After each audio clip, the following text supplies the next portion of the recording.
My name is Renee Johnston. I am by trade actually a school counselor. I work in a high school. My goal in life and in reality is to get people to understand that everything that they think they know about prisons, about incarceration, about policing, about the armed agents of the state, as I've been taught to call them on BPM, everything that people think they know about this system is all complete nonsense.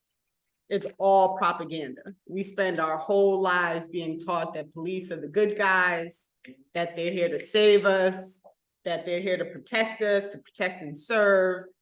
And in the end, what we have discovered and what I have discovered over and over again over time is that the system is really set up to make sure that those of us who have the least always suffer the most. So I am going to allow my guests to introduce themselves first. And I don't know if it matters who wants. Actually, you know what? I'm going to pick Two Black. I want you to start since you are the co-director of the film. And I want everyone to know who you are. So let's get started with Two Black. Good, everyone. Yeah, Two Black, co-director, editor, producer of the film just watched. More importantly, member of the Defense Committee to free the Pendleton too. Also a poet and organizer. I'm here in Indianapolis, Indiana, primarily. Other than that, yeah, I'll just pass it on. I can say more, but I'll just pass it on. Kalonji, why don't you go next? I'm gonna let Leon bring it home. Why don't you go next? Cool. Thanks for having me. Can everyone hear me well? Yes. Cool. My name is Kalonji Changa. I'm an organizer for 37 years. Started an organization called the FTP Movement, and I am co-founder of Black Power Media. I'm also a filmmaker as well. The film Organizing is the New Cool, and I'm happy to be here. Thank you. Leon? Hey, how you guys doing? It's really an honor to be here to see, the work that you guys doing for my brothers, John Cole and Naeem Trotter. I was incarcerated for 25 years for a crime I didn't commit, and that's where I met John Cole. Now that I'm out, as of 6 months, I'm a community activist, poet, artist, CEO, and just a humanitarian, So I really feel honored to be here to breathe even more inspiration into this story that is very chilling but inspirational. Thank you. So can I ask, so I actually discovered this documentary on BPM because when you all premiered it for the first time, it was premiered simultaneously on BPM and another channel. And so that was the first time that I watched the documentary. So Two Black, do you want to talk about what made you decide to do this?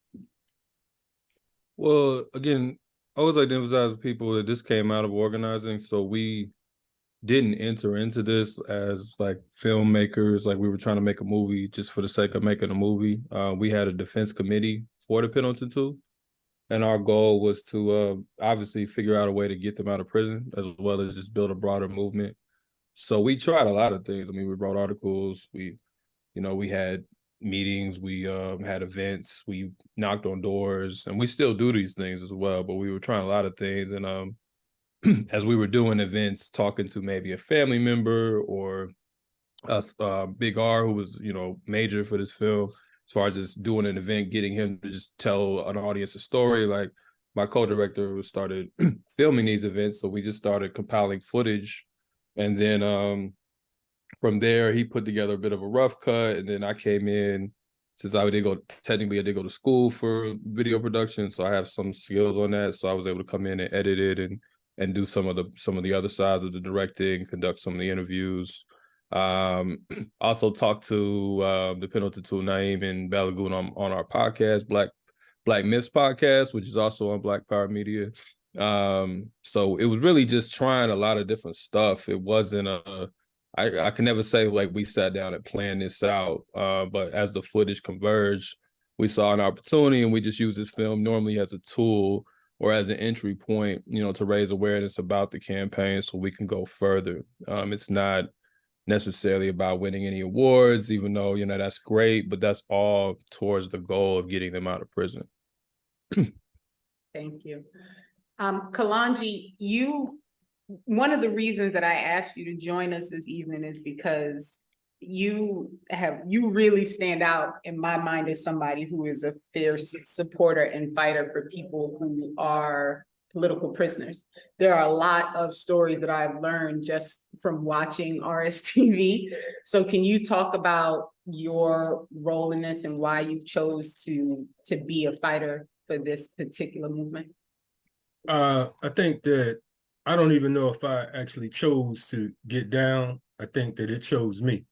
And I'm not saying that as like some slick soundbite or anything like that. The first time I pretty much ran across the term political prisoner probably was in 1986 when I saw a poster of Mumia in Bridgeport, Connecticut, where I'm from. And you know, it was about a rally that was going on in New York. And I was like, man, you know, who is this brother right here? The locks and everything. He looked like he was about that life. So I wanted to really, you know, get some information. So I ended up going out to this particular rally by myself and seeing, and I saw posters of, you know, Joanne Chesimard, who is known as Assata Shakur. We used to see those posters on the telephone pole and on the in the post office and things of that nature. And, you know, I come from a long line of quote unquote freedom fighters, starting back to my great grandfather, like literally. But I was what I call the white sheep of the family. I kind of ignored movement. I grew up in the projects in the 80s and whatnot. And, you know, I thought the street life was what it was all about because that's where things was from. But to answer your question without going all the way around the world, it is, in my opinion, you know, if you don't fight for political prisoners, you know, it's like, to me, it's like something's wrong with you. And I say that because of the fact that any one of us on this platform, on the screen, you know, in the listening audience or whatever the case is, could become a political prisoner. And I would start, you know, for folks, because a lot of times we take for granted that people know the terms, right? So we throw around terms like counterinsurgency, political prisoner, so on and so forth. I would like to give the audience a definition, which is our working definition of a political prisoner. We say that a political prisoner is someone who was targeted or imprisoned because of their political actions, affiliations, or beliefs. A political prisoner is also a person who, while in prison, takes up and maintains political struggle. Political prisoners are often segregated from the regular prison population because they have the power to influence and transform others into possible recruits for the movement. Now, a political prisoner could be someone like a Malcolm X or a George Jackson, who came in as a quote unquote they were social prisoners. They didn't have any type of quote unquote, or they weren't deemed conscious prisoners at that particular time. You know, so for me, I've always been a lover of resistance. So a political prisoner, just like in any time of war, the first thing you want to do is you want to get your troops back. That is why I fight for political prisoners, because of the fact that a political prisoner happens to be our troops. These are people who fought for us, so we have to fight for them. So I know I went all the way around the world, but when I'm talking about political prisoners, I get excited. So, you know. But that's why you're here. That's why you're here. So I'm gonna ask Leon now. So, and I'll tell you all a little story. And my coworker Sarah's in the room, and the second time Leon texted me, I went into your office and I was almost in tears, because it is so important to me that people understand the depth of how this system brings harm to people, to families, to communities, to the entire, like every person who is incarcerated, be it wrongly, be it for too long, be it for, you know, because they got the extra sentence because they're the wrong color. There is so much to this situation, and for Leon to agree to be here as someone who knew these brothers and who credits them as being part of getting his fight started for his freedom, as someone who was wrongly incarcerated, as someone who is now fully exonerated, I cannot thank him enough for being a presence right now. So Leon, can you talk to us a little bit about, honestly, whatever you want, brother, like, bring it. Well- Let's, talk to us about what that experience was like, what it was like to know them, what it was like, what it's like now to be free and to have the opportunity to kind of circle back and try and help them get their freedom. Definitely, it's an absolute honor, first and foremost. I got to start with, just like George Jackson, just like Kalonji was talking about George Jackson or Malcolm X, I too fit in that construct of the second prisoner. I wasn't conscious on the streets. I was a lumping out there, meaning that I didn't really care about politics. I was just with my everyday life of surviving. And, unfortunately, I got tripped up in a system that was designed to do exactly what it done to me.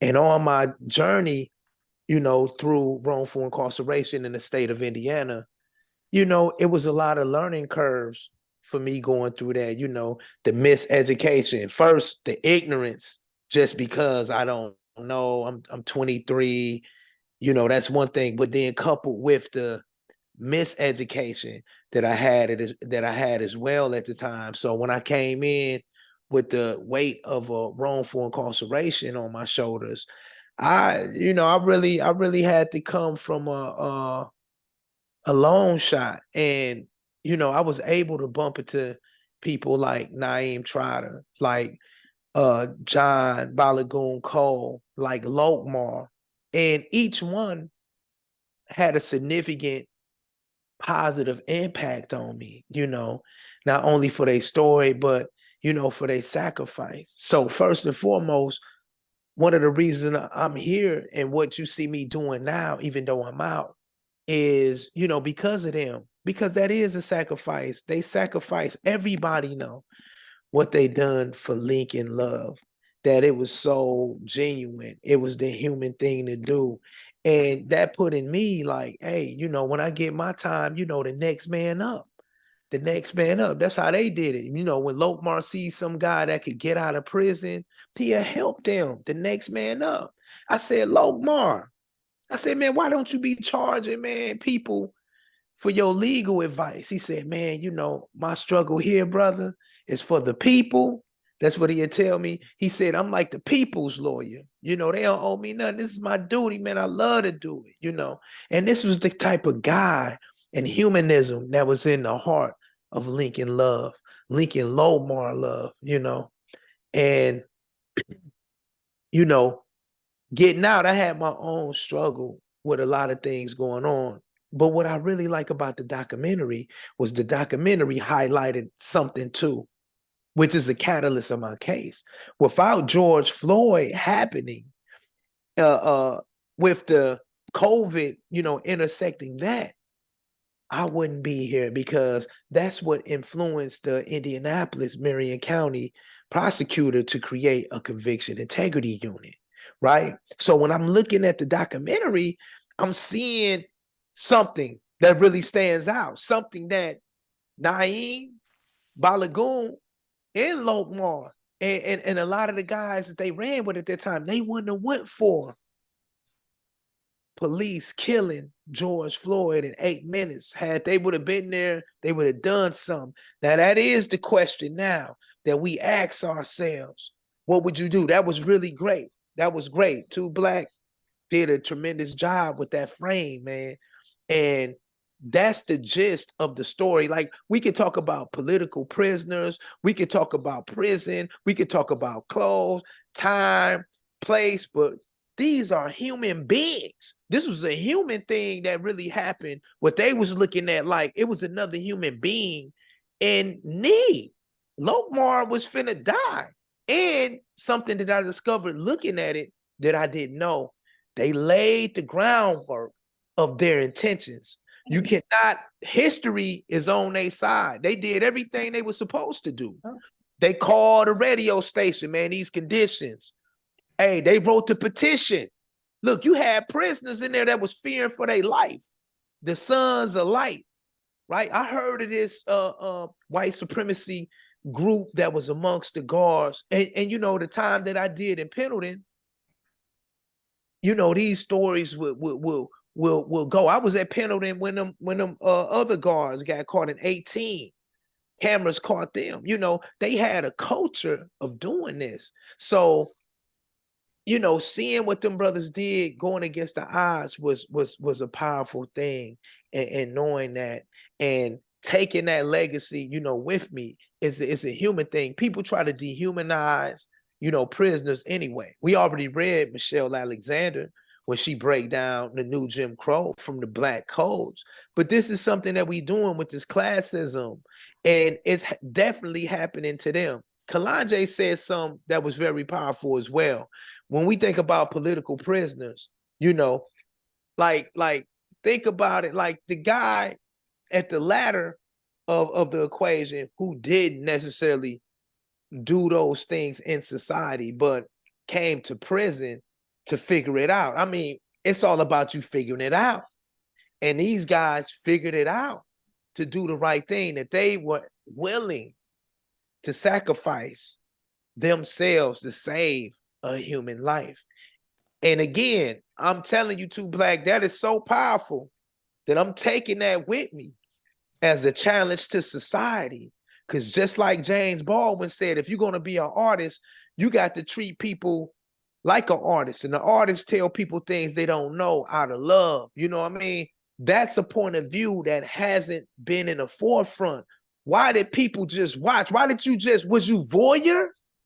Huh? What if Balagoon and Naeem was voyeurs? They just watching their comrade get killed. What? Who does that? Right. And that's what essentially happened to George Floyd. I didn't really think, I'm like, it's mind blowing, right? So everybody that's watching this, you know, in retrospect, watching George Floyd, we seeing what happened into the Pendleton too. You know, unfortunately, they didn't have the media that George Floyd had at that time, but we getting it together now. And I think, you know, I heard Cornel West mention something about the Pendleton too. You know, that was real remarkable, especially sitting in there and having that time with him. But I got so many things to say. Let's let the panel go in a circle and ask me some questions that I can be a little more specific, because I live with these gentlemen and I could give you some great insight about their character, you know, because they help me. It's a reason I'm a fighter. Come on, Yahoo Sasa. Right? You see what I'm on? You hear me? Right? We own that. Right, so I'm gonna bring Linda Carter up. If Linda, or do you need to unmute Linda? Nope, I'm here. I'm here. So, Linda Carter, I'm gonna please introduce yourself first and let everybody know why you are the premier. I'm gonna turn it over to you. I was just playing until you got here. Oh, that's all right. That's all right. First of all, Leon, I just want to tell you, you weren't miseducated. You were educated. And the system was acting just like you said. The system is doing exactly what it will do in a capitalist system. Long as you understand it's necessary to have poor people and people incarcerated in the system for it to perpetuate itself, you were not miseducated. What you learned on the streets, a lot of people have to go to Ivy League schools to learn. So keep that in mind. Having said that, thank you guys. Hi, I think Too Black, Kalanje, did I pronounce your name correctly? Yeah, that's cool. Kalanje. Oh, good. I did it. Okay. So basically, I'm from Newark, New Jersey. I still live here. I grew up in the projects. That's like, I'm a lawyer, you know, because that's what pays me. And I'm a professor, former professor of criminal justice, prison subcultures, and corrections, as a matter of fact. And I was surprised that I didn't know about this case. I was kind of pissed off I didn't know about this case, because I try to stay on top of things. You know, I follow Albert Woodfox in terms of Angola and what was going on in Angola. I was here, I was in high school when Rikers happened. So I've been, I grew up during the 50s, 60s, and 70s. So I'm really aware of all this thing, like the history behind it. So I just wanted to throw out something for people to think about before I go on specific questions, just to think about for a second. All right. First of all, I want to start out with the doctrine of Christian dominant discovery. I don't know if you know it, but let me roll with it. AKA manifest destiny. It was, for those that don't know, it was created and developed 600 years ago in 1493 by 2 popes and about 3 what they call edicts over the course of 60 years in something called the papal bull, official rubber stamp, I guess. It charged that wherever Europeans go, or the land, wherever they land, it's their possession, even if they're unaware. Example, Christopher Columbus, he was in the Caribbean. He thought he was here in North America, or at least people thought, and they continue to think he was here, but that wasn't the case. Also, that the Europeans, and these are the principles, wherever they go, it belongs to them. Second, that they were superior to everybody. Third, that others must be subjugated by Europeans. Fourth, that others must accept the religion of the Europeans. Now, I'm not talking about the Vikings. I'm not talking about the Romans. I'm just talking about that certain group that was involved in chattel slavery. It was incorporated in US law. The doctrine was incorporated in US law in 1823 in a case called Johnson v. McIntosh. Later, it was fostered in the Monroe Doctrine, which basically stated that the United States gets to call the shots for the Caribbean, Central America, South America, particularly with regard to their resources and even the structure of their governments and anything else that the United States wants to have power over. In 2005, United States Supreme Court Justice Ruth Bader Ginsburg, in a case called Sherrill versus New York Indians, said in a footnote that the United States is the predecessor in interest to the doctrine of Christian dominant discovery. Of course, she said manifest destiny. Now, that doctrine, the current Pope attempted to rebuff 6 months ago, after 600 years of its impact and influence. Having stated this, are any of you really surprised by the events that are surrounding the Pendleton 2, generally, and in terms of the carceral system? Again, looking at Rikers, looking at all the things that have happened in the carceral system. Anybody here surprised by this? Nobody's surprised. Do you understand that this is at the root of what's going on? Anybody? Can you see the connection between those guards? And this, if you have this mentality, this is natural. This is a normal thing for you. So having said that, anybody could take the question, but we could start with you, Leon, because you kind of mentioned it before. In terms of political prisoners, right? I think you're muted. Sorry. That's Yeah, that was a fabulous analysis, right? So I'm definitely, every time, my method of approach is definitely with dealing with Lokmar and Balagoon and Naeem. They were some of my first teachers that showed me about dialectical historical materialism. So basically, I'm not a Marxist, but I grabbed that method of approach when looking at things. So we have a baseline. So that's how my thinking is going. So just to add to what you were saying earlier about what I meant about miseducation, because I was indoctrinated with some miseducations. It was a time that I thought Christopher Columbus really discovered America. See, that's miseducation. And when you got that type of colonialism, right? Let's talk about that, right? Colonialism, that means they cloning you to be somebody. We just seen the other movie that's really epic, Cloning Tyrone. And you would get this mentality. You like, wow. So the things that you mentioned about this baseline, let's go a little bit in there, a little bit further than that. Let's talk about 1448, where the Roman Catholic Church issued the Dum Diversas. The Dum Diversas was a doctrine that was given out to the Portuguese that said anybody who wasn't a follower of Christ or of European descent, they can be in perpetual slavery forever and they'll be rewarded in the next lifetime.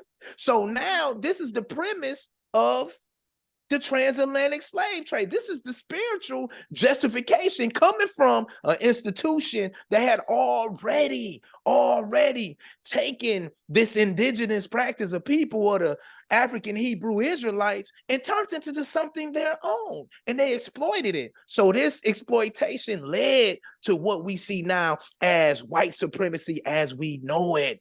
Then we continue with 1886 with the Berlin Conference. Very powerful, with this group of people that came after that were pushing these agendas, right? So we got the Berlin Conference where they divided up Africa amongst Europe, right? Leaving, England, the crown, this bastard state who stepped out of the game a little early, yet was still involved, but left this bastard, colonization over here in the Americas. And everything that you're saying, it leads all the way up to those guards having the same indoctrination and miseducation as well, and it's not, now, I mean, you got to understand, Professor Carter, that at the end of the day, myself, it took me to go through that. I would paraphrase Bobby Wright. Now I know you knew I wasn't going to kind of unfold like that. But no, I'm good. But this is good. the power. This is the power of us, though. Right. I'm a product of Lincoln Love. I'm a product of Balagoon. I'm a product of Naeem, and I say that with the utmost pride. You see what I'm saying? Because this is where these guys came into being. But for me, I use the words of Bobby Wright, the famed Black psychologist who really put forth a blackness agenda with understanding who we were, and discovering some of those deeply rooted pathologies in the post-colonialism and the slavery syndrome that we still suffer. But he said, like the bull, I was like a bull that was bleeding from my sides, only to look up to see my matador for the first time. And, unfortunately for many bulls in this arena, in the bullpen called the system, that was my moment of truth. That was like my first time seeing it and recognizing it. You know what I mean? But fortunately, I got to bounce back. And it took this particular experience of wrongful incarceration, seeing it also in my trial where my victim was a person of European descent, though he did not need to die. No human being does. But when it came time for me to be judged properly, I wasn't. It was a moral panic. It was a legal lynching. So I experienced that in real time, and I was able to go read and compare it to what's been going on anyway. So I empathize. So by the time I'm embraced by the Pendleton 2, 3, because Lokmar 2, I was being fully fed of the impact of white supremacy historically that it has on its institutions and these social institutions to this day. And it's something that we got to continually battle. So I'm with you. That was powerful. It's true. How do we prevent that mindset? Right? So what we battling, don't get caught up in let's knock down the prison, let's knock down the police wall. Nah, we got to be better than that. A will is a will is a will. But who's driving the bike or the car is the problem. Let's change that thinking, because we're going to keep, it ain't going to be, it's a protracted struggle. It ain't going to be like, hey, we ended this right here. But this fight for the Pendleton 2 is symbolic of the things that we can do to correct the wrongs and to teach, those in power. And specifically, before I turn it back over there to you, I want to leave on this note. We got a lot of internalized, racism in us as well. And, for us as a community, I feel like we should come together on the topic of wellness, right? We got to go back to our Amos Wilsons.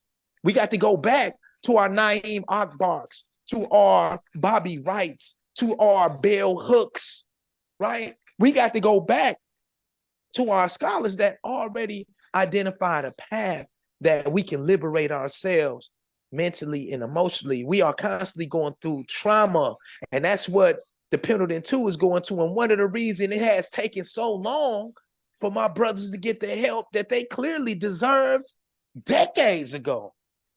So let's clear that colonial mindset that's hindering us in our community by standing with these brothers, as well as push against it when we see it in institutions of white supremacy. Okay, let me say this just real quick, because you talked about our minds, right? And why we can't get it together. And I've been saying this year, but there's been some other terms to pretty much say that. After 600 years, about 600 years of our culture that allowed us to navigate and negotiate the trauma that you talked about here on Turtle Island, which is, for those who don't know, from the tip to the tip of this side of the world. After 600 years, we not only have embraced the culture against our interests, but we're advancing it at the peril of our children and our culture. And it doesn't help anybody else. So I just wanted to say that. The other thing, just, and you mentioned this before, when we talk about political prisoners, right? How much does the public really know about political prisoners? Because that's one of the problems. You know, the public doesn't even know. They can't even understand that this country with this Constitution can have political prisoners in the first place. And you know, because of the Black Panthers, you still got Black Panthers who fortunately are still alive, right? Who've been in prison, some instances like 40, 45 years. Albert Woodfox, 40 years. Leonard Peltier, he's not Black, but he's been in prison 47 years. So you got, like you said, these brothers been here this long, and people don't know that this country has political prisoners. So Leon, you can speak to it too, Black. I think you have something to say. I want to hear your voice. And Kalanje, so if you would. Definitely. I would say, like, you know, one of the things I want to highlight, you know, me as an artist, I'm a hip hop artist as well. And one of the things that I've seen so far is, you know, a lot of guys in hip hop, like the Mos Defs, you know, and other gentlemen, they have highlighted Dead Prez.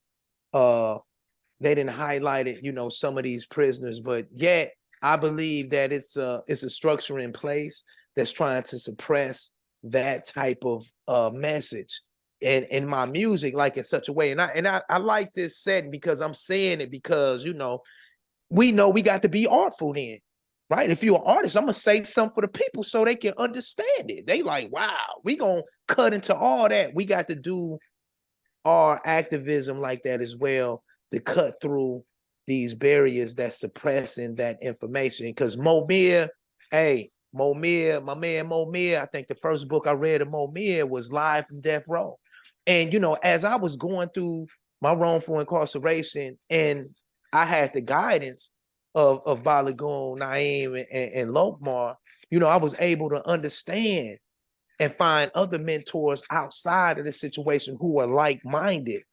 Mo Mir definitely was one with all this struggle, but even his case was really just suppressed. A lot of people to this day, and I'm saying this, like, I'm saying this from a deep understanding, like Mo Mir has to be the most famous, unfamous political prisoner ever. Because his movement touched everywhere. You come and you ask a kid, who is Mo Mir Abu Jamal? They like, who? Right? When Pac came out with White Man's World, when I was in society, see, this how gone I was. I'm bumping the music of White Man's World. He hollering out Matulu, everybody, Geronimo. I don't know if you know who he talking about, right? But we are at a unique place that we can push that envelope. We got social media. We got to look at ways in which that we define truth and what's real. And I think I want to personally pass it over to Kalonji because of the not the two black, but the Black Power Network that he got going on, you know, and something I've been hearing noise about this for some time. And these the things we got to do to get that platform to get it out. So if you can. Yeah, Kalanje, before you start, just real quick, and I don't know if you know, let me know you know, but you know that the music industry is heavily invested in private prisons. And that actually was going on, they would call it psychological warfare with regard to the music, not the original rap and hip hop. We're here lately where, you know, many of the artists and communities that are underserved and under resources, in order to get contracts, they got to use certain language. They got to, you know, they can't exactly educate the public like the original people. So Kalonji, go ahead, speak to it, whatever it is you want to say. Yeah, to your point, I was actually in the music industry during the 90s. I got my first record deal in 1989, excuse me. And I worked with a number of different artists to this day. So definitely I unite with what it is you're saying. I kind of like the question that kind of escaped me. I'm trying to figure out what exactly you're trying to ask. Yeah, I'm just trying to figure out the public, going back to a point that Leon raised, the public doesn't know about political prisoners. I don't get the feeling from my experience over the course of almost how long I've been here, that they're not even aware that political prisoners exist in a country that has this constitution. How can we have political prisoners? But the question was, how much, that was my original question, how much does the how much does the public really know about political prisoners? But just to add to that, for whatever they know, how do we enhance the knowledge of the American public about political prisoners, and specifically under-resourced communities, to let them know, going back to what you said, Mumia and a host of other people, how do we let them know that these populations exist in the first place? Yeah, I think that more than, before we even get to the subject or topic of a political prisoner, the American public don't know much of anything. Let's start with that, and that's due to propaganda. The American public, for the most part, they don't know what's going on right now. The average American will be flying Israeli flags over the next couple of days. The average American would think that they should stand with Ukraine. The average American would think that the French came to civilize the Haitians. You know what I'm saying? So the reality is, before we can even get to a political prisoner, they're not even, as far as the masses are concerned, the majority of people don't realize that the U.S. is 5% of the world population, yet controls 25% of the world's prison population, right? And all of that's by design. So when you talk about the whole concept of a political prisoner, you know, it's like going from A to guerrilla. You know what I'm saying? You can't go from being apolitical to a guerrilla overnight. You know, so just to inform folks on a political prisoner, I don't think it means too much of anything, because as the brother mentioned a few minutes ago, you know, going back to artists like Nas, and going back to groups like Arrested Development, and going back to, you know, Public Enemy and so many others, many that even came before Tupac existed, they were talking about political prisoners. You know what I mean? Most people don't even know, when you talk about the plight of political prisoners, you have folks like Sekou Odinga, whose son was one of the outlaws, Yaki Fudo. So, you know, the education part, I think we start with political education as a whole. You know what I mean? Because they say knowing is half the battle.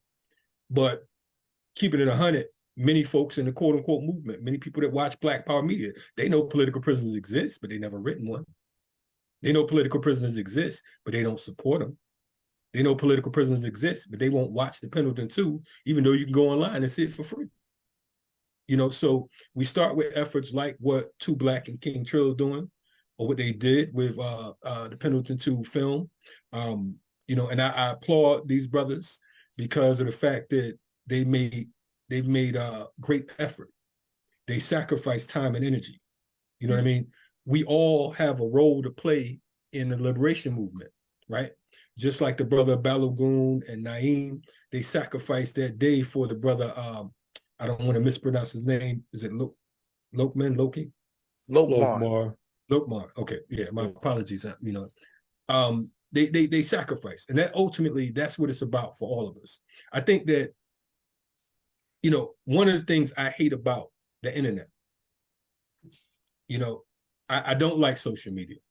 You know what I mean? I have a podcast network that I'm one of the co-founders of. I don't even like podcasts, because what happens is we think that that's all we have to do.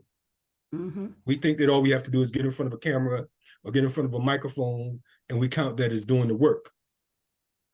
UEP Newton of the Black Panther Party say, the picture's worth 1,000 words. He said, I could talk all day.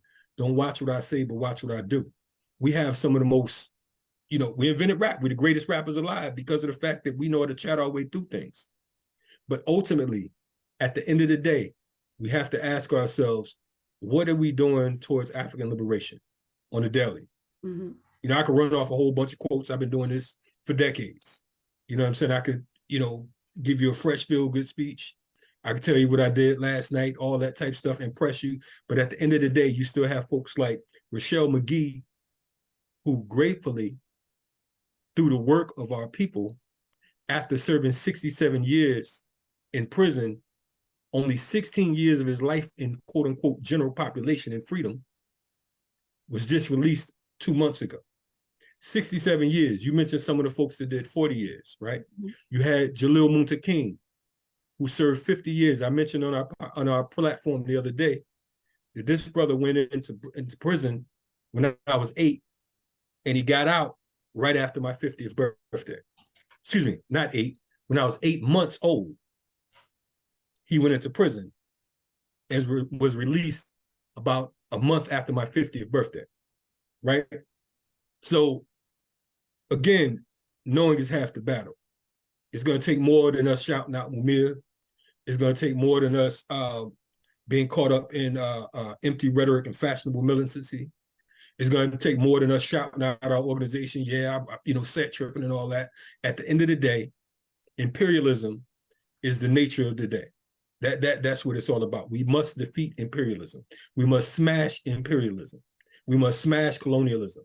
Because once we do that, then all of the issues that exist, we won't have to worry about folks knowing or not knowing why political prisoners exist in the United States. They're not supposed to know that political prisoners exist here in the United States, because first of all, the United States denies that there are political prisoners in the United States. Mm-hmm. Matter of fact, they deny Guantanamo Bay. You understand what I'm saying? So for all practical purposes, we can never expect our enemy to educate or to train us in the ways that we're supposed to be in. We're talking about revolution. We're talking about resistance. As I tweeted earlier today, imperialism is a virus, and resistance is the cure. And that's what it's all about. So they'll learn when we teach them, in a nutshell. Well, let me throw this out. I really appreciate it. You talked about the education. I guess my question is, I'm going to throw some stuff out and you just roll. And Two Black, please feel free to jump in. Who's going to perform this education? Because as we all know, this country is miseducated. And going back to your term, the other part is, back in the day, especially when I grew up, when a lot of people couldn't read, and the music served as the tool to educate the masses, right? But before the music, which was our form of communication, we had the drums, which were taken away from us because people knew we were communicating. We had quilts that were a way to communicate. We had dancing games. There were so many other ways for us to communicate between us. To go back to what you said, Leon, about how do we stay together, right? And then, because I've been here a while, I'm a little older than Kalonji, I think, but when affirmative action hit, to me, I watched a major shift happen. We moved from where people were the most important things. I remember when I was 30, that was the first time me and my girlfriends heard. We all grew up in public housing. And the first time we heard people at 30 who were where material things became their God, that people got killed for something material. We couldn't fathom that because people were the most important thing. So we were heading to this, what I call now, a predatory vulture capitalist system. Before, we at least had something called the public good. We have virtually no public good. And the dollar has become folks' God in our community. So going back to what you said, Kalonji, like, who is going to do this education? Who are we going to get? I know in Israel, they used to have kibbutz, right? That's a way to control, making sure it's a common, the communication is common, starting with really young people. So if you could speak a little bit about that, and then what the specifics are from your vantage point, the need to happen to educate, because everything you said, I totally agree. I have these conversations all the time, so I'm happy to hear it coming from somebody else except for me. So I'm really welcome that, and this is amazing. Whenever I'm around guys who have your experience, it's like I'm a vulture, I'm a vampire. I'm just going to take your energy just keeps me going. So if You don't have to take it, just borrow some. Don't. okay, I won't take it all. I won't take it all. Nah. But yeah, if you could speak to Can we actually let Two Black jump in? You said a little yeah, while. I said Two Black. Yeah, come on in. Can you're on mute. So Okay. that what's the question? And that's for me or Kalonji. I thought that was a question. Well, I was kind of taken from Don't him, matter. but you were You can get welcome to jump in about who's going to perform this education. You know, looking at the past, how we communicated and educated ourselves, but now we've given the brains and the minds of our children to our oppressor, which one of you said earlier. So how do who's going to do this education? Who's going to let people know what's going on? As Leon said, people don't know, a lot of people don't know about Mamiya. To make sure my students knew in my classroom, they had to do a case brief of him and look at the historical, political, social, and all the ramifications around his case and do research and find out about all this stuff. But that was my way of communicating to get the word out to let people know this is happening. But I want to hear from Two Black. Yeah, I mean, I don't think there's one group of Black people that we can point to and say they're gonna do the teaching. You know, I wish it were that simple. I wish we could say it was the students. I wish we could say it was the youth. I wish we could say it's the streets. Or I don't think it's that simple. I think, like Kalonji said, there's a lot of us who do know, and we unfortunately don't get past just watching the video or clicking like or whatever. And I think you got to start with people at least have some resource of knowledge and see what are they capable of doing, right? You know, like I know when we organize even for the Pendleton too, you know, we have to work through a lot of contradictions, and I think it needs to be talked about more when organizing. You're not going to find a bunch of perfectly conscious people when you go out on the streets, you know, so we got to go to Black churches. Sometimes we try to deal with, okay, what's the contradiction there? Obviously, most of us aren't walking in as Christians or anything of that nature, but we understand that, you know, these are people who gather once a week. In some cases, these are people who go out and feed folks. They provide services for the community. So they have some sentiment of care, you know, even if it's not our politics. So how do we show a film like this to them and then figure out a way to build up something where we can go out and get them out of prison, but also help politicize people who might be feeding their family, might be feeding the neighborhood, but are doing it in a more charitable way, very like, you know, non-profit-y kind of way, don't really have a more radical analysis. So how do we introduce them to this while also like influencing their politics? And that's always a challenge, but that's the kind of stuff I think you have to be willing to do. You have to engage dialectically. There's not going to be a group of people that are just going to go do it. Like asking those kind of questions, I think are helpful, but at the same time, like, you know, what resources do we have in our network? That's what we have to think about. We can't wait for some other people to, you know, go tell the story. So when I heard about this and when other people on the committee heard about, or even before we had the committee, when I heard about this, I was like, well, like, I think you said it yourself, Linda, at the beginning, like you consider yourself informed on, you know, political prisoners. And so do I. I mean, I'm on BPM all the time. Even before I was on BPM, I always kept up with that. And I never heard, and this is in my own state. So for me, it's even worse than being in Jersey or Texas or Atlanta or wherever. Like I live here. I grew up in Indiana, you know, and I grew up 20 minutes away from Pendleton, you know, 25 minutes away. I never heard about it, you know. So for me, it was a shame to not know, and it was also be a shame to just be like, okay, I know, and that's enough. You know, for me, I felt like it was on me as well as others. I'm no hero or anything, but what role can I contribute? You know, what can I add to it? I'm not going to wait for anybody to publish the story or whatever, you know. And I thought once more people heard it that they would be moved. And to be honest, especially a lot of the folks who, you know, do throw up the Black fist and do claim to be about Black this and Black that, you know, here in Indianapolis, a lot of them don't really touch it, you know. Like they'll be like, man, that's mad, that's terrible. They rather go do Black Joy or whatever. Like that's just what it is, you know. So we have to, whoever knows, whoever is serious has to be the ones to initiate that. There's nobody to wait for, you know. There's no perfect cavalry coming. There's no ideal group that's gonna do it, you know. So that's what I said. We work through these contradictions, whether we're working with churches, whether we're working with streets, whether we're just knocking on doors. You know, Indiana is not known for being the most, you know, politically conscious place. I don't think you can name more than 2 Black socialists in the state, and that's probably me and somebody else on my committee. You know what I mean? Like it's not really much going on there, you know. So it's like you got to work with that, you know. Like you don't get to I don't get to wish myself into a different place. So we have to work with that. So I think we just got to deal with the conditions that we have and try to struggle through those to ultimately answer the question. Thank you. It's interesting. I was going to ask you, have you been in touch with the Black churches, understanding basically everything you said? And if you don't know who they are, you can always go to city and look at the tax rolls of who's not paying taxes, and you can easily find out who the Black churches are, because there's a whole bunch of them. So that was going to be my question, and you're doing it.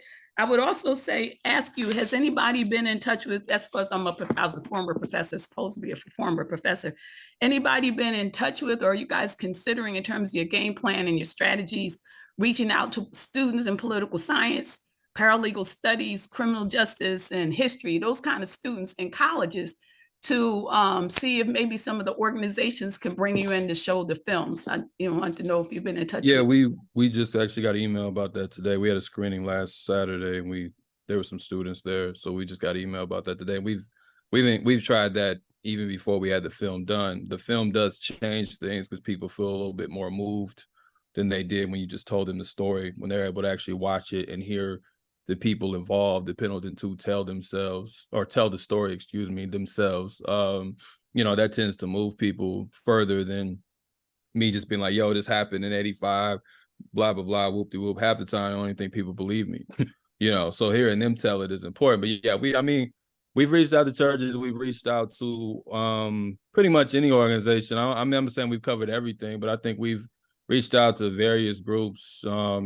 And a lot of them, most of them, honestly, I don't even really share the same worldview with. But again, you're trying to get people out of prison. You don't have the luxury of, waiting for like some perfect vanguard to appear. It just doesn't work that way. Okay, I'm very involved with the returning citizens. I just make myself available. I don't do anything particular. I'm really just an elder in the community, so I'm telling them if they need me to contact me. But are you looking at groups that, not reentry so much, but returning citizens group? Like this one is a support group for people coming out of prison, to look at them, because some of them are really doing a lot of things, and if not, I'll be sure to, for the people I know. And also, we're always open to more. My co-director King Trill runs a group called Focus Initiatives that is specifically for people coming home. IDOC Watch, who Leon could speak to as well. They do prisoner support for people inside prison, and these are both abolitionist groups. So again, we don't have the broadest web of how many people we touch, but yeah, we've definitely reached out. But again, there's no limit of what organizations we can talk to. So if you know anyone else, we're all ears. Well, I'm thinking the libraries, to think about the libraries as a potential source too, because they're always interested in different things for the community. But I do have some things, and I'll speak to Renee. I'm a member of When Black Women Chat, which is Black women. It came out of the whole COVID thing, but these are Black women from all over the world who come on this program. So I'm gonna see if I can get you guys on there to talk to them. And also, I'm a member of one of the, I guess, an affiliation of the public library in Newark, to see if maybe you could do a showing. But yeah, if people could do that, that'll be helpful, because you don't necessarily need to be there. I got a text. Apparently, there's some people in the audience who would like to ask you guys questions. And we're about to, and I have a limit to the space in the room. Right. So but Renee, you want to take questions? There might be people who have questions, but I just want to point out before, because people have to, I'm starting to lose people real quick because it's getting late. So there are 3 things going on in this room right now. All over the room, there are QR codes. There is currently a petition in place for the Pendleton 2, seeking people to send letters on behalf of the Pendleton 2. So before anybody leaves, if you can make sure you scan that QR code and sign the petitions, because they are looking to get people to sign on to support this effort. You have now seen this movie, and you have been moved by this movie.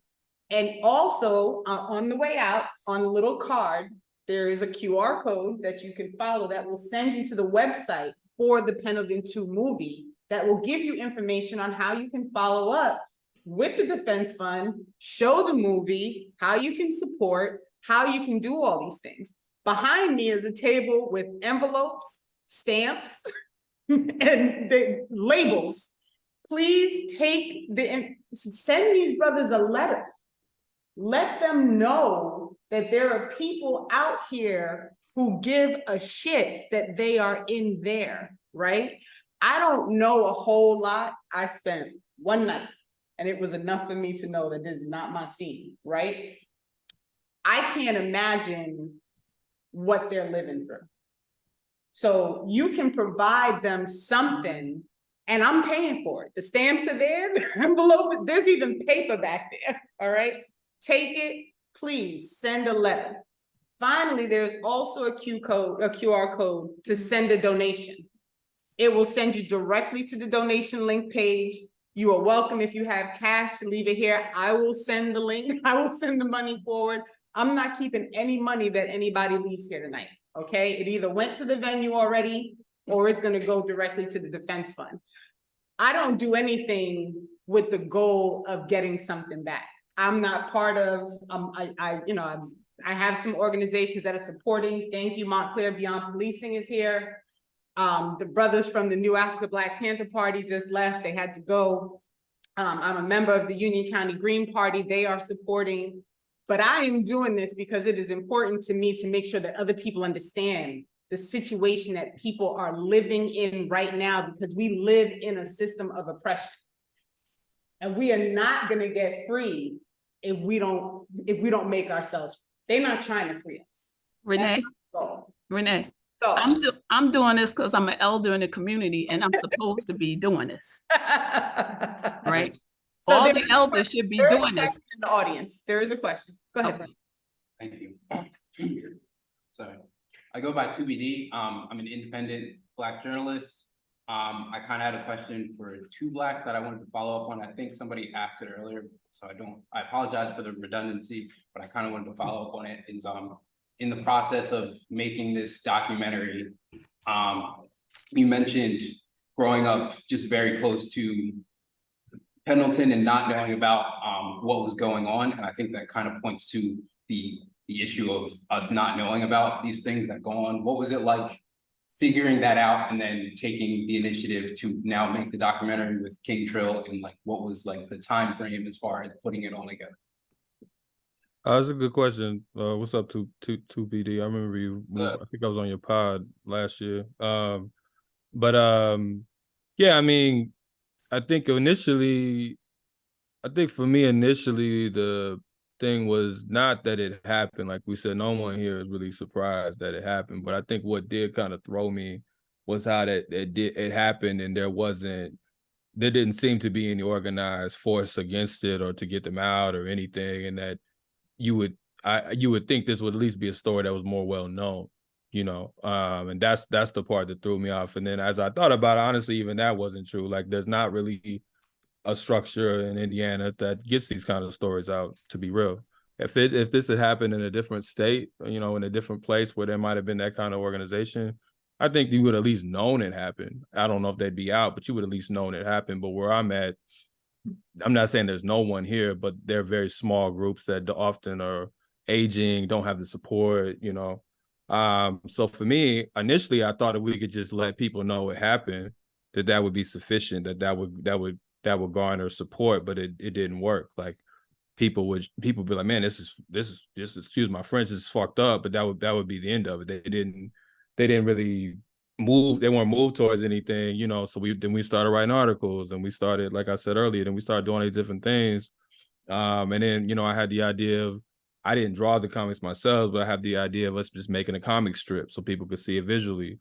And then as the film started getting, like the footage started being collected, then we're like, okay, we can take those comics and use those as visuals for the film, because we don't have any visuals of what happened, in 1985. We don't know, there's no cameras of anybody getting stabbed or anybody getting chased through prison. So how do we visualize that? So it became a question of like, all right, where do we find the footage? And I went and found like real prison footage in different prisons that illustrated generally how prisoners are mistreated, the type of beatings and the the denial of just basic goods and things of that nature to try to visualize and dramatize it.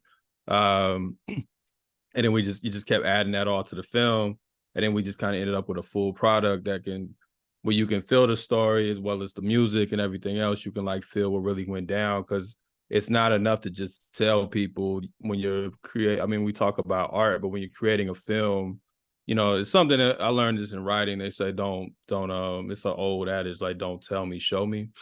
So the same thing goes for the film. We're trying to like not just tell you it happened, but like put you there, you know, and make you feel like you're in that cell, or like you're watching somebody get beat up in that cell, like you're the one that's being deprived, or you're watching somebody be tortured. Like, we're trying to put you there, because that kind of rage hopefully will ignite you to do something. That's the ultimate point.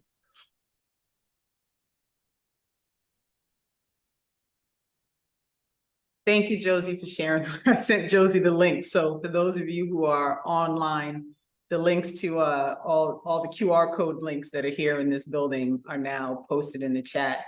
Did anyone else have a question that they wanted to ask? Yes, we have one more question. Come, yeah. Oh, No, come closer to the mic, because I don't know if they'll hear you. hi, I'm Jared. This question, I guess, is for anyone. I guess I was just wondering, sort of like, from your experience and watching this film and knowing what's happening with the Pendleton 2. What about their experiences within the jail do you sort of take back and you look at and informs your organizing work? For me, it reminds me, as Gil Scott-Heron would say, it ain't no new thing, right? So it reminds me of the San Francisco 8. San Francisco 8, it's a group of brothers who were tortured for several days. They had cattle prods placed on their testicles and on their anus. They had waterboarded. They had their feet put in ice water, electrocuted. They had typewriter bags over their heads. You know what I'm saying? And they were just abused for days. Then you had Sekou Odinga and Sundiata Koli, brothers who literally had their fingernails and toenails pulled out with pliers. You understand what I'm saying? So it's not a new thing, and the list goes on and on and on and on. So for me, as an organizer, it's a reminder of how this racist, brutal system of oppression has to be smashed. It reminds me that these pigs have been running wild, running rampant for centuries. You know what I mean? We're not, you know, while we look at the Pendleton 2 as a case study, for lack of better words, we recognize their humaneness, right? We recognize the fact that they must be released. We recognize the fact that they are victims of colonialism. We recognize the fact that this is war. And that must be properly understood. We must properly understand that this is nothing short of war. It's not a isolated incident. It's not a special case. It's not a woe is me. It simply means that we not only have to get mad, but we have to get even, right? It means that folks like yourself, when you pose that question, while you're asking that question, I'm hoping that you're reaching out to your platform, to your audience. I'm hoping that all your friends are becoming aware of what the Pendleton 2, what is happening to the Pendleton 2, because the Pendleton 2 is a result of being Black in America. The Pendleton 2 is a result of resisting oppression. The Pendleton 2 is about what some of you would call brave, and some of us would say is natural. You know, one thing the brother said, he spoke about that stood out in regards to George Floyd. I don't know what kind of man would I be if I was to stand and allow someone to be brutalized by the police and I didn't get up in that piece. The first encounter, I want folks to understand that when we say FTP, it's not a slick soundbite or it's a slogan. It is deeply rooted. The first time I got physical with the police, note I said the first time, was when they maced my mother when I was 14 years old. You understand what I'm saying? So for us, we've always had a disdain and a hatred. I grew up in the projects in Bridgeport, Connecticut, right? So it was nothing for us to get off the elevator and have be thrown up against the wall, have our heads rammed up against the side of the wall at 13, 14 years old, be thrown on the floor, our face stuck, put in the pissy hallway floors, on the elevators, so on and so forth. And the same thing you talk about Linda, her area, Brick City, Newark. I used to go out there every summer. I'm in Elizabeth, New Jersey, and the police brutally beating folks. You know, my cousins assaulting them, so on and so forth. So it ain't no new thing. So we're not surprised about this. And I don't think the Two Black and King Trill put this together just for some shout outs or an applause or a film festival or some YouTube likes and none of that type stuff. It is about bringing awareness so that we can do something beyond saying, okay, man, that was a good film, and how are you inspired? I'm not inspired. I'm not inspired at all. You know what I'm saying? It in the words of George Jackson, you know, it wakes up something in me. You understand what I'm saying? It causes, it's a fire burning in me. So while that question is posed to us, I think that you should sincerely, and this is no disrespect to you, you should sincerely ask yourself that question and ask yourself, what am I gonna do? Because I've heard the rally cry, I've heard the battle cry, I've seen the film, I sat up there and I watched these people on the screen. So what am I gonna do? That's the question I would ask you. Hey, I like to add to that too. Hey, that was great too, Kalonji, because that's something that's real with what we doing. You mentioned it earlier and you extended on it in your question. And this is too for the person that asked the question, which, you know, I appreciate that. Going in the same vein, but just in a different angle with what a brother went to, you know, how did they experience and inform the way, you know, we organize and struggle out here? For one, if you had, just looking at what they did, they put their life on the line when they had everything to lose. Do we got that much to lose to speak up for somebody? Do we got that much to lose? The level of humanity is beyond the color line, right? You know, we got to get past that. You know, the color line that they keep throwing on us and make us discombobulated. I liken this to a spiritual fight, right? Right now, we got to know what time it is, right? So I can't be angry.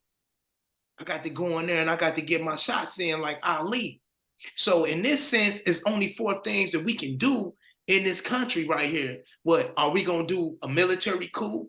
Well, with the state of things, no.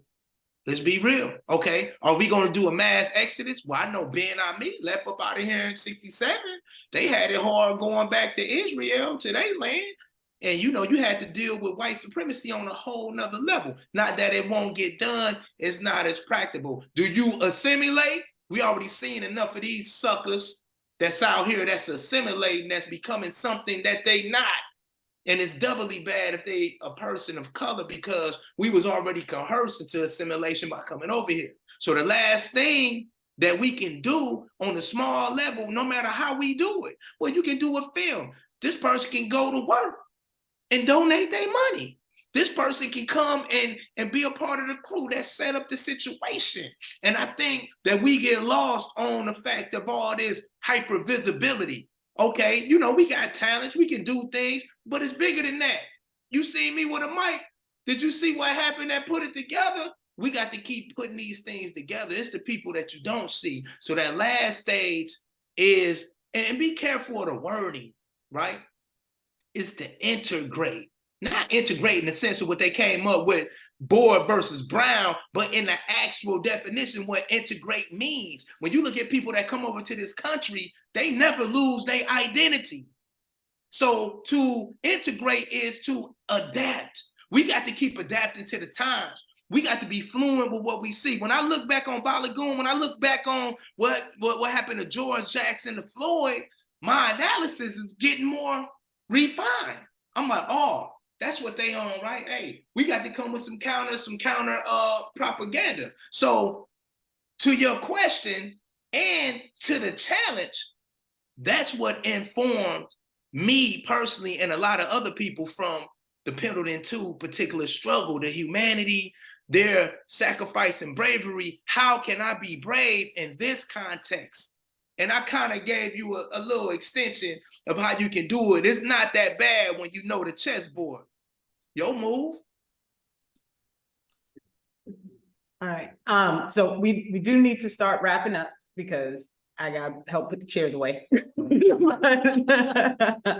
But does anybody want to bring in some actually, Josie, do you want to jump on for a minute and talk about media and Black media and the role that plays with all of this, just for a quick minute?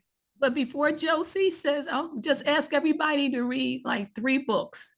One is by Edward Bernays, who was the master of propaganda.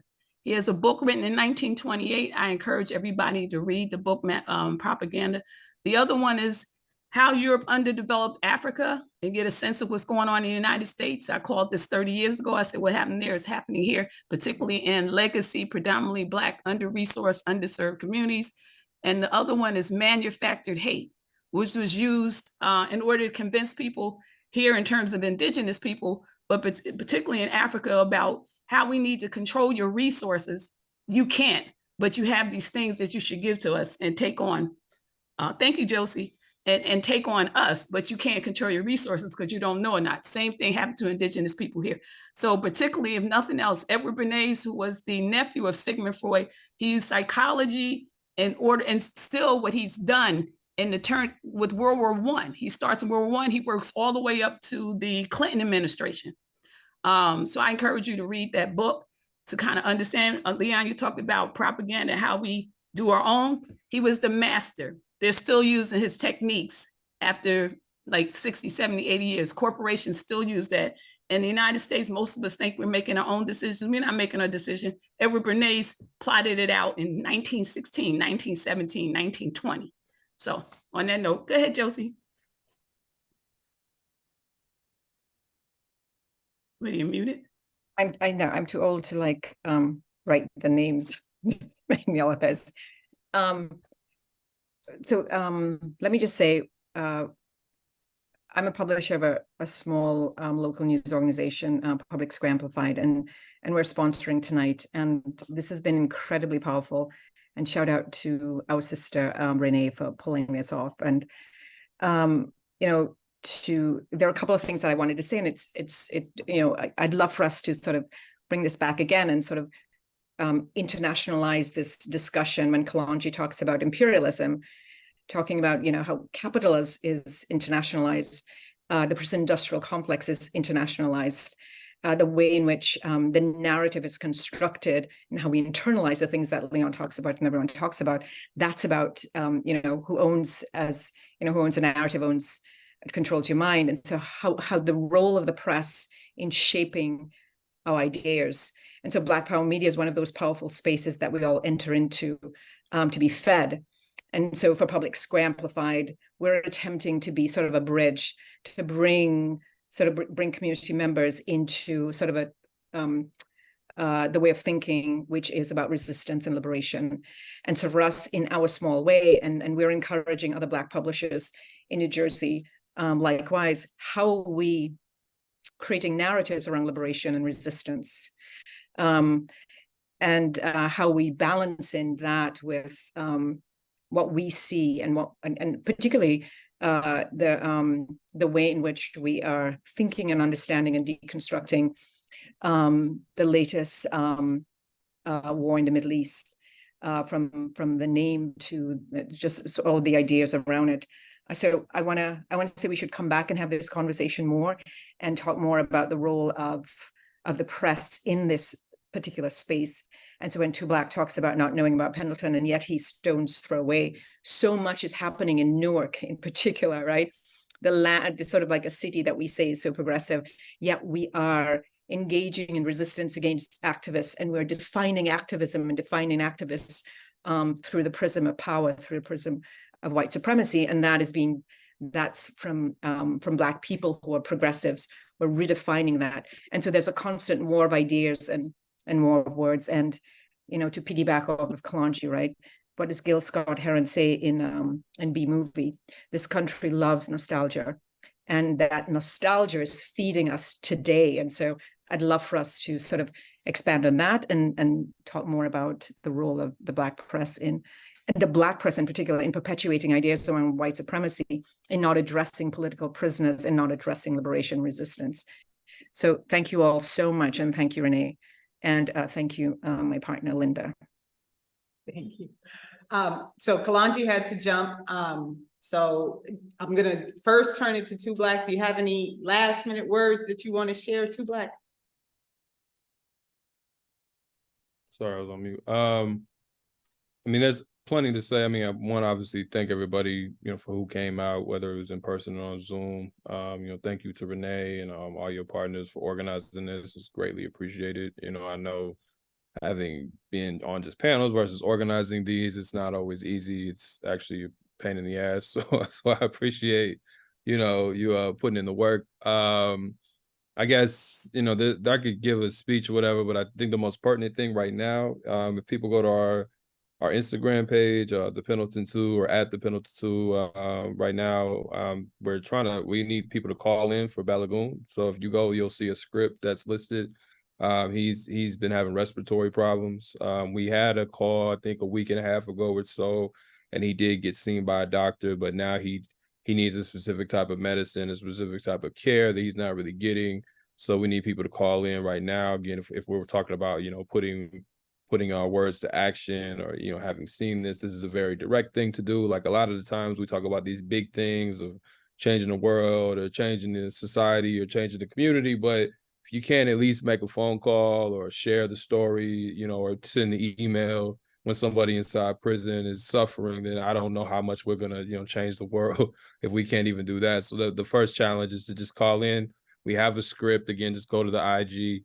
I'll post it after I'm done talking in the chat, but we have a script that you can call. The number's listed, the email, and just ask that he receives the care that he's asking for. Other than that, I would just say, if you haven't already signed the petitions, if you want to make a donation, all of this is available at pendleton2.com. And I would always encourage people to write them, because it's also just good to establish a human relationship with people. It's not that these men are not just objects or anything. So it's always good to establish a human relationship.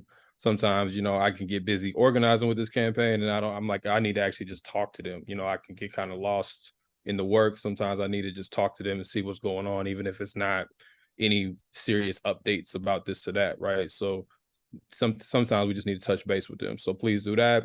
Other than that, share the film. It's up on different pages. One page has got a lot of views than the other one, but share the film however you can. And if you have resources, we can have another screening at another church, at a school, wherever you're at. Just, any way you can help, please do.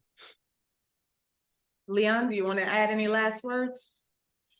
Oh, definitely. I want to definitely give a shout out to IDLC Watch, King Trill. He was a brother that was at the gate when I was exonerated here on March 9th of 2023. The work in Indiana through IDOC Watch, which is a coalition of people on the inside as well as supporters on the outside.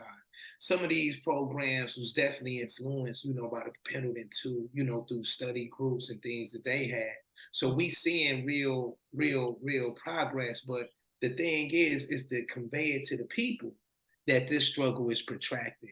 So once we know that, one of the things that I really want to leave, the supporter, the activist, is once you understand the process, that's when patience, emerges. And we can really look at that. But if we live with the humdrum of what happens to us with the posts of social media or with a media with an agenda that's contrary to our health, wealth, and well-being, we will feel like we ain't doing nothing. So we got to validate each other like we doing now. However, it's bigger than just people of color.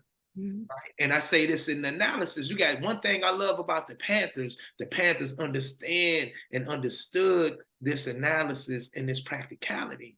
So it's all people's coming together. So first and foremost, we got to come to a level that, hey, I accept that some white people are got a misunderstanding because they suffer from white supremacy as well. And it's my job to move through those particular obstacles. And I tell you this as a brother, nobody saved me.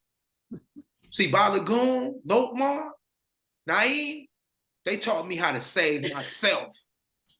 Only thing that happened, I saved myself enough. I lined up everything good enough for when somebody came to it, like, man, I got to help this dude. It's so clear. And that's what we got to continuously do as activist supporters, do our part and hope that the other people that's in this puzzle and this piece is doing the same thing and be away from agenda politics. Agenda politics. Let's get down to the grassroots of what's really happening. And just for this being here, again, 2 Black men, I give you, man, so many honors, bro. I'm telling you where it's coming from. It's coming from me, LB. I'm the offspring of Balagoon and them, man. Man, I'm for real, bro. It's gonna ring in there, but we ain't playing. I wasn't in there playing. I wasn't in there wasting my time in there. I was impacting lives in there. You got to do it wherever you go. And that's what I want to give the supporter, of these brothers. And the last thing I want to say to their effect, briefly, Naeem, Christopher Naeem Trotter.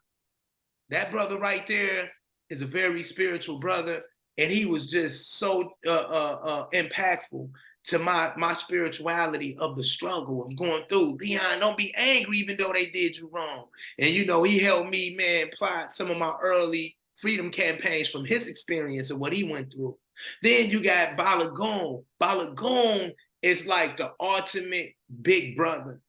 If there ever was a person that could personify Optimus Prime in real life, is Balagoon. He the real deal, a real leader. He loved the people. He give up his time, his energy to help people wherever he could. A great political and historical mind that put it in context. This is everybody's big brother. And then Lokmar, the victim, and the double, triple victim. Lincoln Lokmar love was he embodied love. He embodied love with the things that he did. So again, that person that asked that question, I'm sorry, I'm forgetting your name, but when I look at what Lokmar did, he didn't charge the people for doing legal work. He got over 36 people out, more than that. But he did what he can do. He said, this is my part, this is what I'm good at, and I align it with you and what you're doing. That's what we got to continue to do. And I wanted to share that end part because the Pendleton 2 are human beings. These brothers are brothers, they are sons, some of them are fathers, and they can't continue to be the example of defeatism that the system, man, is hurling out for no reason. No, because right now, because of them, probably because 2 Black didn't know about the Pendleton 2 is one reason, man, to help him to be suppressed mentally longer. Had we would have known earlier, we'd have been like, man, you got people that's fighting. You remember how it was when we read, man, Malcolm X's autobiography, or we read, Behold, Black Civilization, or when we read The Ratchet of the Earth, or these particular pieces, and we didn't know that these things was happening. We was enraged because we finally knew. Mm-hmm. And that's what needs to happen for my brothers, my comrades. And I'm going to continue to put the word out that I can as I'm going in my walk. I can't do everything, but I can show up. Availability is the best ability. Each and every one of you people that showed up for that live screening, That's powerful. That Sister Carter showed up, the elder, powerful. It's no excuse. So we got to learn how to hold each other accountable in a way that's not a trauma response to the trauma that we are currently experiencing. And we got to be kind to each other, and we got to use this approach and know what battle we in. So, hey, free the Pendleton too. And every other brother, sister that's like him. Yeah. Uhuru, Sa, freedom now. I just want to say, Renee, that I appreciate the opportunity. Anytime I get a chance to talk to young people and engage with them, you know, because it's an exchange. I hear the term intergenerational. We didn't use the term, we lived. I grew up with people from the segregated South who were sharecroppers, people who fled from the Ku Klux Klan. I grew up with guys coming back from Vietnam. And that's who I will continue to serve, not necessarily them, but my service to you guys and those come after, because many of them are not here to do it. That's my job. And it's not heavy burden on my shoulders. It's what I'm supposed to do. It's in my DNA. And money is not my God. If anything, the closest thing would be people, human beings. So I appreciate, you know, this opportunity. I hope that whatever questions I asked, whatever I said was something, I definitely got a lot from you guys. And it only gives me the energy to continue to outrun 13-year-olds. So Thank you, Kalanji, who had to jump off.